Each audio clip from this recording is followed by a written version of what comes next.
శ్రీ హతిరాం బావాజీ జీవిత చరిత్ర. ఉత్తర భారతదేశం నుండి శ్రీ స్వామి హతిరాం బావాజీ 600 ఏళ్ల క్రితం తిరుమలకి వచ్చినారు. తిరుమలేశుని భక్తి శ్రద్ధలతో పూజించేవాడు. బావాజీ భక్తికి మెచ్చిన వెంకటేశ్వర స్వామి బావాజీతో పాచికలాడడానికి వచ్చేవాడు. ఈ ప్రాంతాన్ని పాలించిన నవాబు ఇది తెలుసుకొని ఇది కట్టుకథని తేల్చాలని బావాజీని ఒక గదిలో నిర్బంధించి ఆ గది నిండా చెరుకు గడలు వేసి ఒక రాత్రిలో మొత్తం తినాలని శాసించినాడు.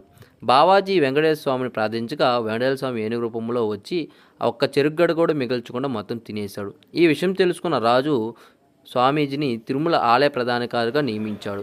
ఈ ఆలయ సమీపంలోనే సీతారామస్వామి ఆలయాన్ని నిర్మించాడు హతిరాం బావాజీ. శ్రీ స్వామివారు ఏనుగు రూపంలో వచ్చారు కనుక హతి అని, రామాలయం నిర్మించారు కనుక రామ్ అని బావాజీని అప్పటి నుంచి హతిరాం బావాజీ అని వాడుకలోకి వచ్చింది. పాప వినాశనం వెళ్లే మార్గమధ్యంలో శ్రీ వేణుగోపాల స్వామివారి దేవాలయం ఉంది. ఈ దేవాలయం ప్రాంగణంలోనే శ్రీ హతిరాం బావాజీ జీవ